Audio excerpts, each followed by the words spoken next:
आपने अब तक सोना, हीरा और कीमती धातुओं की तस्करी के बारे में तो सुना होगा, लेकिन क्या आप जानते हैं कि एक ऐसा कीड़ा भी है जिसकी कीमत लाखों रुपए तक लगती है?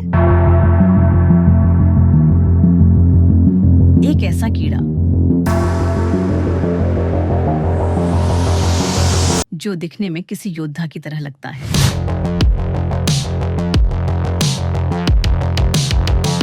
जिसके सिर पर सींग है और शरीर चमकदार कवच से ढका हुआ है।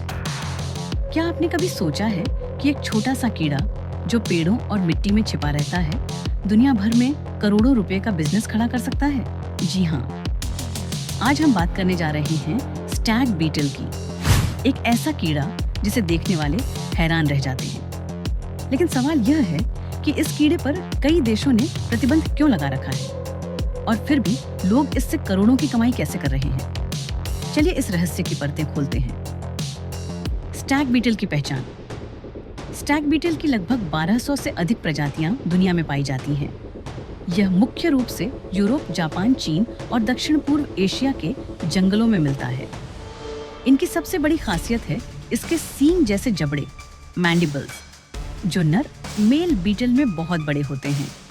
नर बीटल अपने इन्हीं जबड़ों का इस्तेमाल लड़ाई के लिए करते हैं, जैसे हिरण अपने सींग से लड़ते हैं। वयस्क एडल्ट स्टैग बीटल गर्मियों में बाहर आते हैं और आमतौर पर पेड़ों के आसपास उड़ते दिखते हैं। ये दिखने में भले ही डरावने लगते हों, लेकिन असल में ये इंसानों को कोई नुकसान नहीं पहुंचाते। प्राचीन मान्यताएं और रहस्य। जापान और चीन की लोक कथाओं में स्टैग बीटल को शक्ति और साहस का प्रतीक माना जाता है। कुछ जगह इनकी आकृति को शुभ और रक्षा करने वाला चिन्ह समझा जाता है।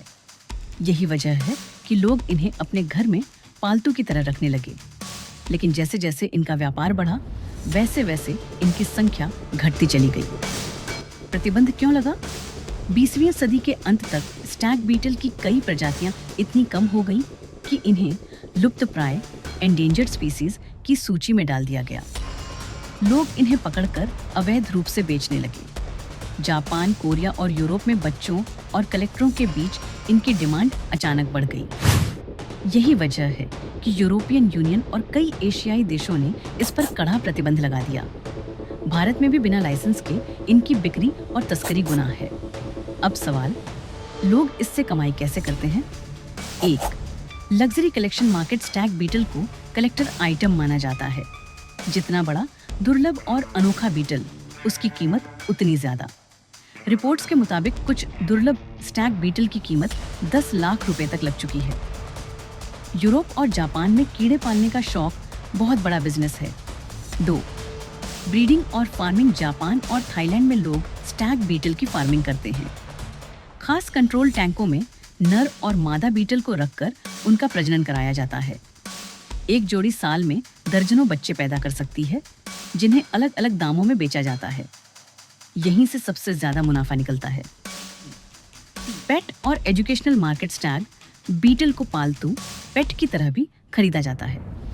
कई देशों में इन्हें बच्चों को साइंस एजुकेशन के लिए भी बेचा जाता है। स्कूलों और लैब्स में इनका इस्तेमाल जीव विज्ञान पढ़ाने में किया जाता है। बीटल फाइट्स और शो। कुछ एशियाई देशों में स्टैग बीटल की लड़ाई के शो होते हैं। यहाँ पर लोग बीटल को एक दूसरे से लड़ाते हैं और उस पर शर्त बेटिंग लगाते हैं। जीतने वाले बीटल की कीमत कई गुना बढ़ जाती है।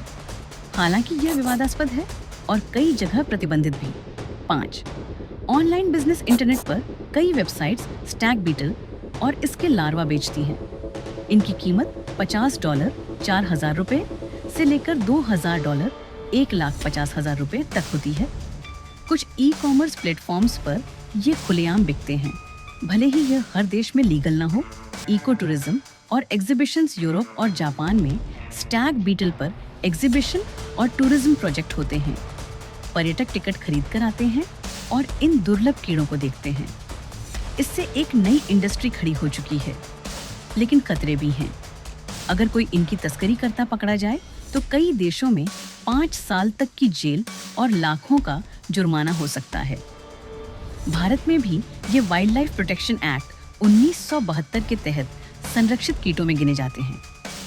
यानी अवैध काम से कमाई की कोशिश आपको सीधा जेल पहुंचा सकती है। कानूनी तरीके से कमाई सरकार से अनुमति लेकर इंसेक्ट फार्मिंग लाइसेंस हासिल किया जा सकता है। विश्वविद्यालय, शोध संस्थान और म्यूजियम अक्सर कानूनी फार्म से ही बीटल मंगवाते हैं। स्टैग बीटल से जुड़े एजुकेशनल किट्स, मॉडल और इको टूरिज्म में भी बड़ा पैसा है। अगर यह सेक्टर भारत में रेगुलेट होकर खुले तो यहाँ भी करोड़ों का मार्केट खड़ा हो सकता है। दोस्तों, स्टैग बीटल सिर्फ एक कीड़ा नहीं बल्कि एक सोने की खदान है। प्रतिबंध के कारण इसका व्यापार अवैध जरूर है, लेकिन सही लाइसेंस और कानूनी तरीकों से इससे करोड़ों की कमाई की जा सकती है। अब सवाल यह है, क्या भारत को भी स्टैग बीटल फार्मिंग को लीगल कर देना चाहिए? क्या इससे हमारी नई पीढ़ी को रोजगार और विज्ञान शिक्षा दोनों मिल सकते हैं? आपकी राय बहुत कीमती है, हमें कमेंट में जरूर बताइए। और अगर वीडियो अच्छा लगा हो तो इसे शेयर करना मत भूलिए।